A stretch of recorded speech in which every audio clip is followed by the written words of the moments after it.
প্ৰিয় বন্ধুসকল নমস্কাৰ। আজি মই আপোনালোকৰ ওচৰত পুনৰ এটি ভিডিঅ' লৈ উপস্থিত হৈছোঁ। আজিৰ টপিকটো হ'ল মৰম লগা এটা গাহৰি পোৱালি যাৰ লগত মাক নাই। পোৱালিটোৰ দুখৰ জীৱন যাপন দেখুৱাবলৈ যতন কৰিছোঁ আপোনালোকক। ভিডিঅ'টো সম্পূৰ্ণ চাব, আপোনালোকৰো মন চুব। এই পোৱালিটোৰ জন্মৰ তাৰিখ হ'ল 15 মাৰ্চ 2025। এই চোৱাত বয়স আছিল অনুমান 3 মাহ। নাম ৰাখিছিলোঁ টিকলু। দুৰ্ভাগ্য পোৱালিটোৰ মাকে জন্ম দিছিলে 15টা পোৱালি। 15টা পোৱালিৰ মাজত সকলোতকৈ সৰু আছিল এই পোৱালিটো। এইবাৰ মই আহিছোঁ এই মৰম লগা কিউট পোৱালিটোৰ দুৰ্ভাগ্য জীৱনৰ কাহিনী লৈ। আপোনালোকে ভিডিঅ'টো শেষলৈকে চাব, চেনেহ লাগিবই। পোৱালিটোৰ মাক হ'ল এইজনী। এই পোৱালিবোৰৰ মাজত সকলোতকৈ কণমানি পোৱালি আছিল আমাৰ টিকলু। পোৱালি আছিল বেছি, আমাৰ টিকলু আছিল সৰু, গতিকে গাখীৰ খোৱাত কষ্ট পাইছিল। পোৱালি বেছি থকাৰ বাবে মাকও যতন লোৱাত অসুবিধা হৈছিল। ফলত মাকৰ খোজত পোৱালিটো আঘাত হৈছিল। এই পৰিস্থিতি দেখি মাকৰ পৰা পোৱালিটোক আনি আমি বেলেগকৈ যতন কৰিম বুলি ধাৰণা ল'লোঁ। তাৰপিছত পোৱালিটোক আমি লৈ আনি সুন্দৰভাৱে এটা ঘৰচীয়া পৰিৱেশ দিয়াৰ যতন ল'লোঁ। টিকলুক আমি গোটেই পৰিয়ালে মিলি কুকুৰ আৰু মেকুৰীক যতন লোৱাৰ নিচিনা মৰম দিয়া চেষ্টা ল'লোঁ। এই পোৱালিটোও আমাৰ লগত এটা পৰিয়ালৰ নিচিনা মিলি গ'ল। আমাৰ ইমান ভাল লাগিল, ৰাতিপুৱা সকলোৱে উঠিয়েই টিকলুকেই বিচাৰে।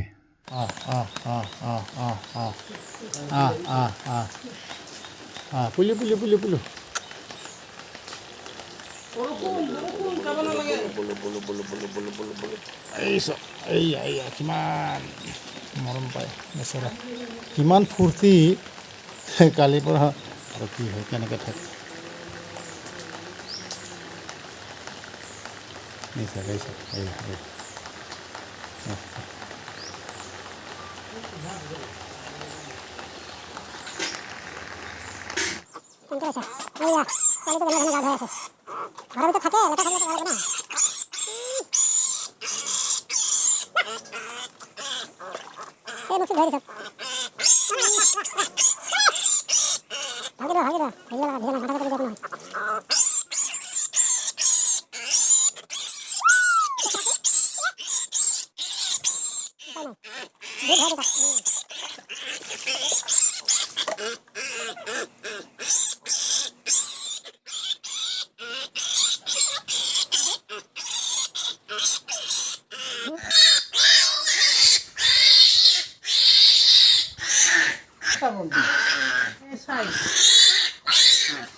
আৰে তাতে থাকিব সি থাকাৰ এইটো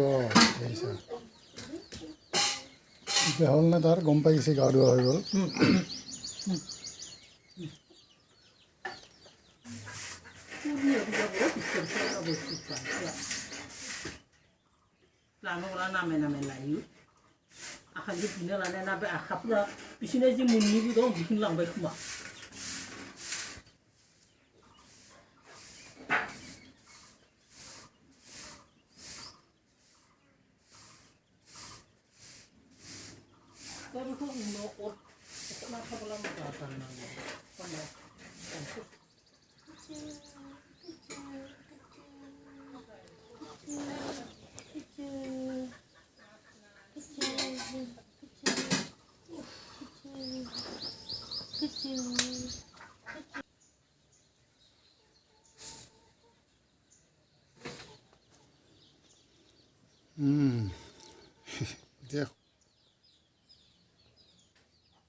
দে হ'ল দে আৰু এতিয়া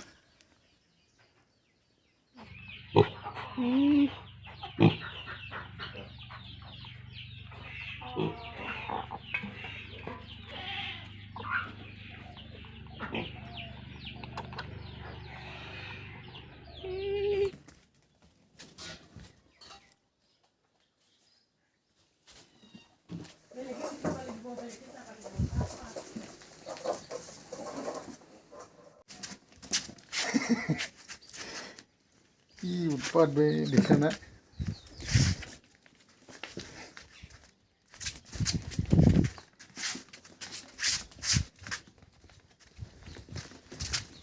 দিছে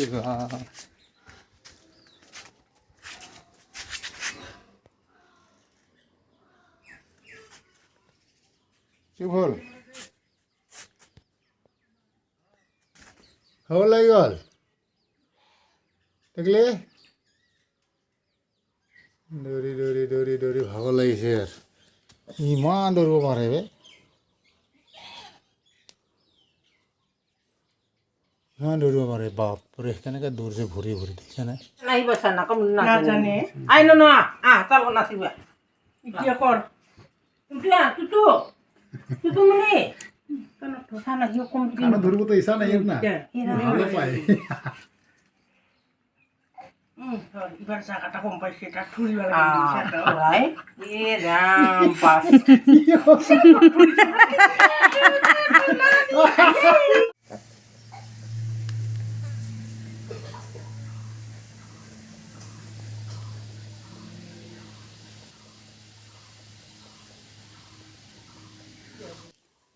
কি বঢ়িয়া দৃশ্য মেকুৰী আৰু গাহৰি পোৱালি চাই লওক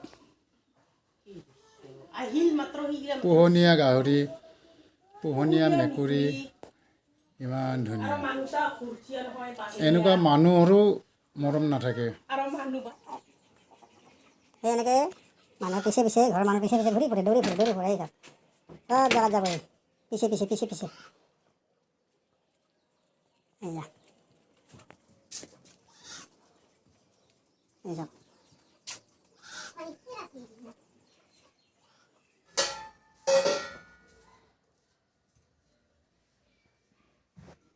এইটো পোৱালিৰ কাৰণে খাদ্য ৰেডি কৰা হৈছে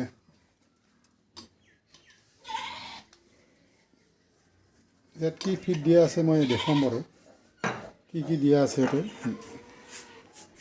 এই পোৱালিৰ খাদ্যটো আমি বনালোঁ গৰু গাখীৰ নহ'লে আমুল তাজা বা এভৰিডে মিল্ক পাউডাৰ আৰু লগতে দিছোঁ সোৱাইনেক্স প্লাছ এইটো হৈছে সোৱাইনেক্স প্লাছ পোৱালি গাহৰিবোৰৰ বাবে খুবেই ভাল বস্তু এই সোৱাইনেক্স প্লাছ আপুনি যিকোনো ভেটেনেৰী ফাৰ্মাচীত পাই যাব সোৱাইনেক্স প্লাছৰ দাম মই লওঁতে 240 টকা আছিল সোৱাইনেক্স প্লাছত আছে প্ৰবায়'টিক ভিটামিনছ মিনাৰেলছ আৰু এনজাইম এইটো কেৱল পোৱালি গাহৰিৰ বাবে নহয় যি বয়সৰে গাহৰি নহওক কিয় দুৰ্বল গাহৰি আৰু ক্ষীণাই যোৱা গাহৰিৰ বাবে খুবেই ভাল সোৱাইনেক্স দিয়াৰ পৰিমাণ 3 মাহলৈকে গাহৰি পোৱালিক 5 পৰা 10 গ্ৰামলৈকে তাৰ ওপৰৰ গাহৰিবোৰক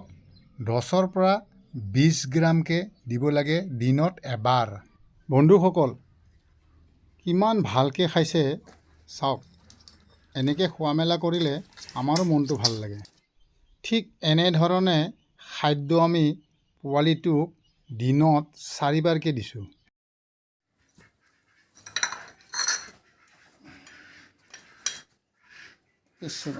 তাৰ অত্যাচাৰ চা উৎপাত চা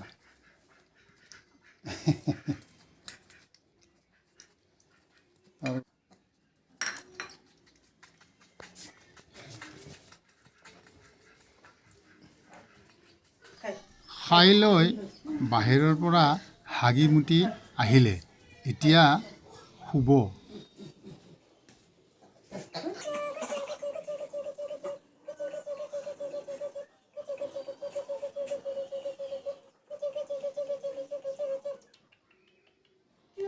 অহাকালি আমি ইয়াক খাচী কৰি দিম প্ৰথমে আমি খাচী কৰা ঠাইখিনিত এণ্টিছেপ্টিক স্প্ৰে মাৰি লৈছোঁ খাচী কৰাৰ আগে আমি গা ধুই হাতত চেনিটাইজাৰ মাৰি লৈছোঁ। খাচী কৰাটো বন্ধুসকল ভালদৰে চাই ল'ব।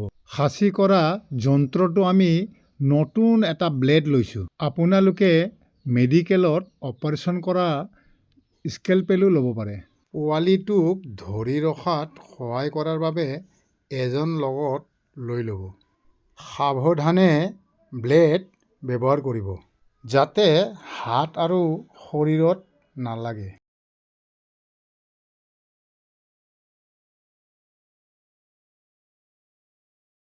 পোৱালিটোক ভালদৰে ধৰি ৰখাৰ চেষ্টা ৰাখিব।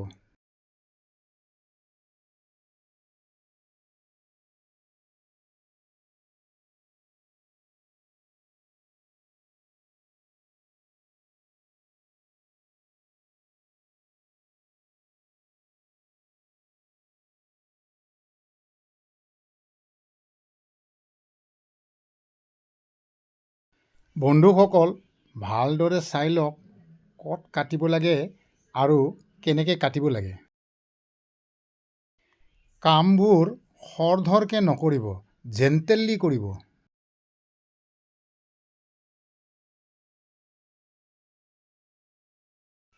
ভালদৰে চাই লওক কোনটো কেনেকৈ টানিব লাগে আৰু কি কাটিব লাগে।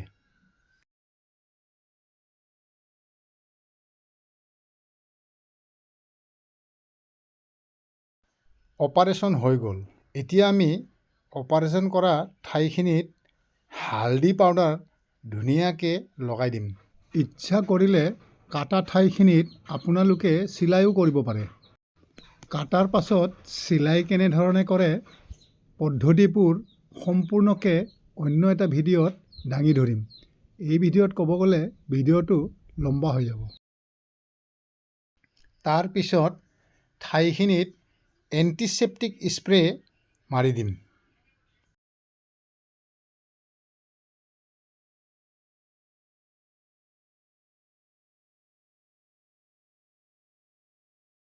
অপাৰেশ্যন সম্পূৰ্ণভাৱে ছাকচেছ হ'ল।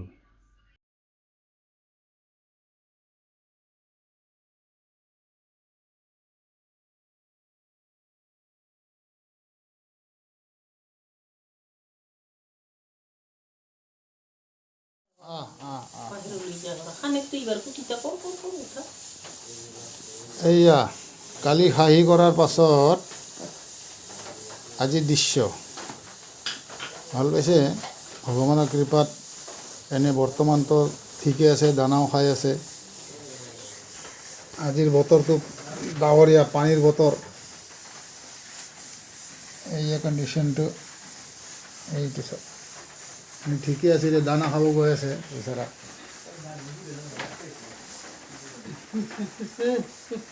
অলপ আন্ধাৰ হৈছে, উপায় নাই।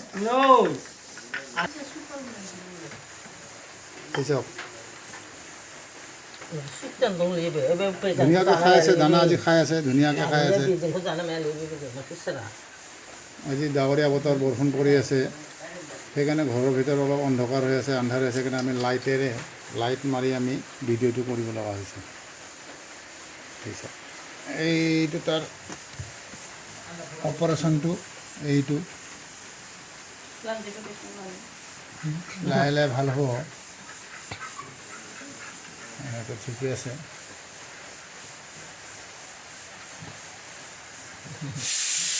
বেলেগ পোৱালিবিলাক গাখীৰ খাব নিদিয়ে, কমজুৰি হৈ আহিছিল। গতিকে আমি ঘৰত লৈ আহি এওঁক ধুনীয়াকৈ খুৱাই মেলি যতন লৈছোঁ।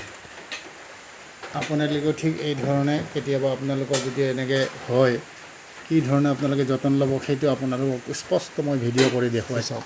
আজি বেচেৰা সুস্থ হৈছে, ভাল লাগিছে আমাৰো মনটো। একো বেয়াকৈ হোৱা নাই নিচিনাই লাগিছে। চাওঁ আগলৈকে কেনেকৈ ধৰণৰ হৈ থাকে সেইটো বাৰু আপোনালোকক দেখুৱাম আমি।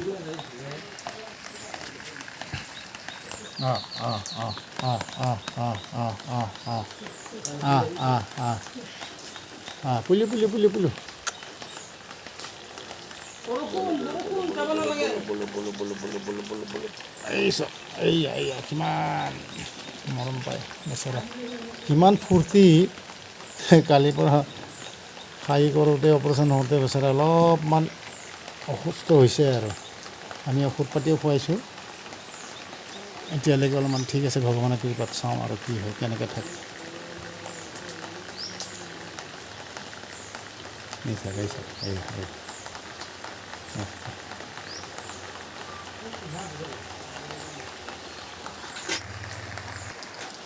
এই চাওক বতৰটো আজি ডাৱৰীয়া। এই তলত নাযায় বৰষুণত নাযায়। ক'ত বা দৌৰিছে চোন চা।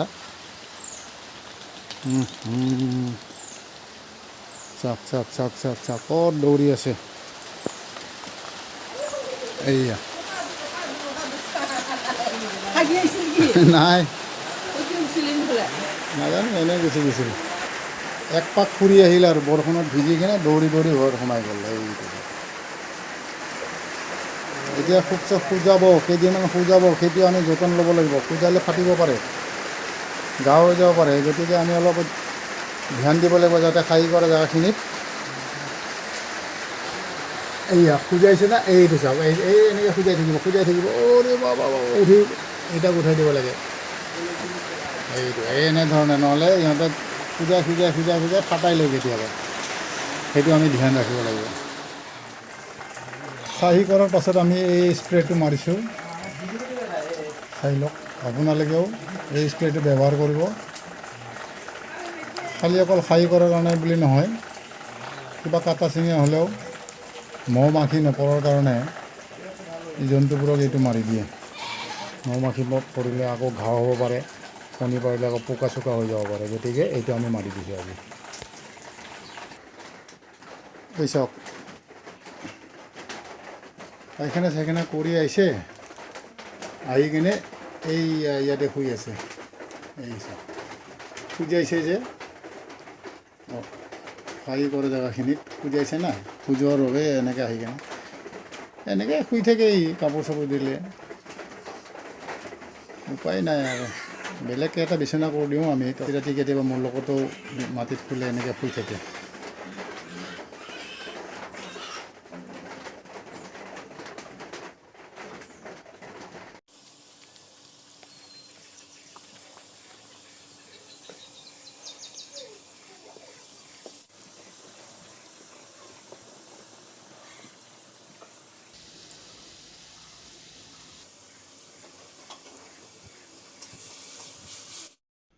ঠিক এনেধৰণেই পোৱালিটোৰ লগত দিনবোৰ পাৰ হৈ গৈ আছিল। মনত ভাৱ হৈছিল ইয়াক আৰু বিক্ৰী নকৰোঁ, এনেকেই আমাৰ লগত সদায় ৰাখি থ'ম।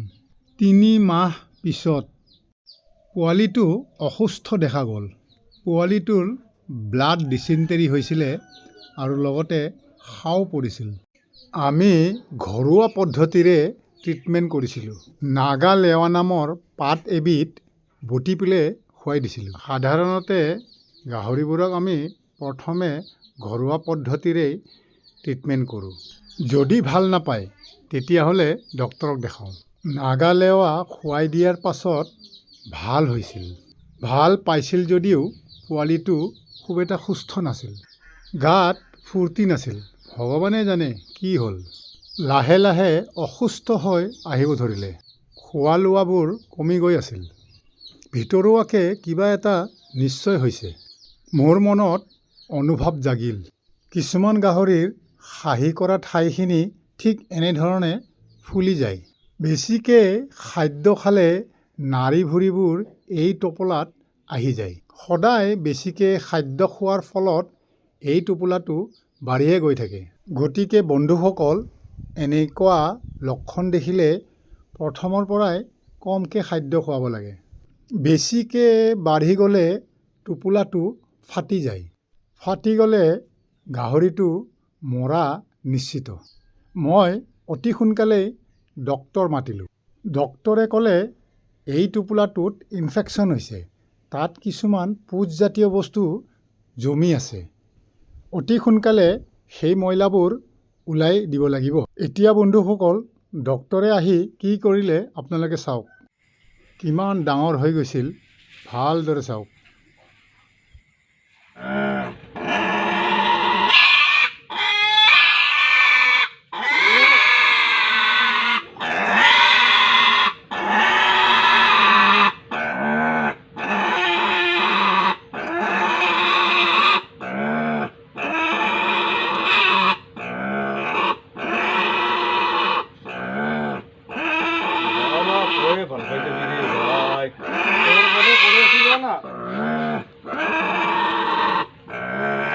কিছুদিন পাছৰ দৃশ্য। গতিকে বন্ধুসকল, মাৰে যদি হৰিয়ে ৰাখিব কোনে? আমাৰ দুৰ্ভাগ্য, কিছুদিন পিছত পোৱালিটোৰ মৃত্যু হ'ল। এইখিনিয়ে আমাৰ দুখৰ কাহিনী। আজিলৈ ইমানেই। Bye bye.